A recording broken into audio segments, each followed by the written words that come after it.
પરેશ ગોસ્વામીની ઘાતક આગાહી, આગામી 72 કલાક ગુજરાત માટે ભારે. ગુજરાતના જાણીતા હવામાન નિષ્ણાત પરેશ ગોસ્વામીએ રાજ્યમાં ભારેથી અતિભારે વરસાદની આગાહી કરી છે. જેણે તેમણે મેઘતાંડવ ગણાવ્યું છે. બંગાળની ખાડીમાં ઉદ્ભવેલી સિસ્ટમ હવે ડિપ્રેશનમાં પરિવર્તિત થઈ છે, જેના કારણે 7, 8 અને 9 સપ્ટેમ્બર દરમિયાન રાજ્યમાં મોટાભાગના વિસ્તારોમાં વરસાદની તીવ્રતા વધશે. ખાસ કરીને ઉત્તર ગુજરાત, કચ્છ અને પશ્ચિમ સૌરાષ્ટ્રમાં અતિભારે વરસાદની શક્યતાઓ છે. આ સાથે તેમણે ગાજવીજ, ભારે પવન અને વીજળી પડવા અંગે પણ સાવચેત રહેવાની અપીલ કરી છે. હાલમાં ગુજરાતમાં ચાલી રહેલો વરસાદનો રાઉન્ડ 4 સપ્ટેમ્બરથી શરૂ થયો છે, જે હવે વધુ તીવ્ર બનશે. હવામાન નિષ્ણાત પરેશ ગોસ્વામીના જણાવ્યા અનુસાર બંગાળની ખાડીમાંથી આવેલી સિસ્ટમ હવે ડિપ્રેશનમાં ફેરવાઈ છે, જે દક્ષિણ રાજસ્થાન અને ઉત્તર ગુજરાતના ભાગો પર સક્રિય છે.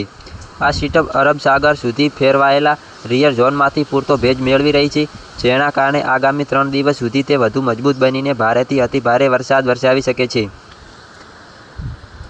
ઉત્તર ગુજરાતના આ વિસ્તારોમાં મેઘતાંડવ જોવા મળશે, જેમાં વાવ, થરાદ, દિયોદર, ભાભર, લાખણી, સમી, પાટણ, હારીજ, રાધનપુર, મહેસાણા, સાબરકાંઠા અને અરવલ્લીના પશ્ચિમ ભાગોમાં ભારેથી અતિભારે વરસાદની શક્યતા છે. અહીં 5 થી 10 ઇંચ અને અમુક આઇસોલેટેડ વિસ્તારોમાં 10 ઇંચથી પણ વધુ વરસાદ વરસી શકે છે.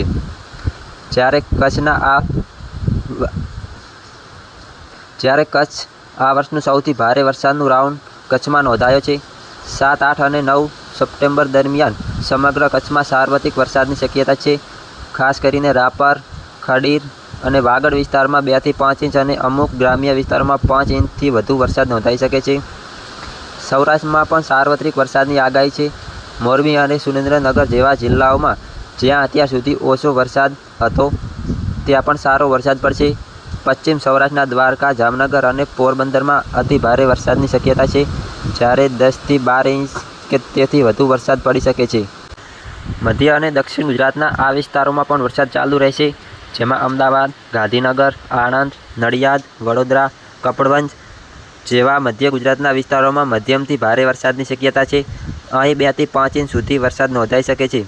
દક્ષિણ ગુજરાતમાં સુરત, વલસાડ, વાપી, ડાંગ, બિલીમોર, ભરૂચ, નર્મદા અને તાપી જેવા વિસ્તારોમાં મધ્યમથી ભારે વરસાદની શક્યતા રહેલી છે.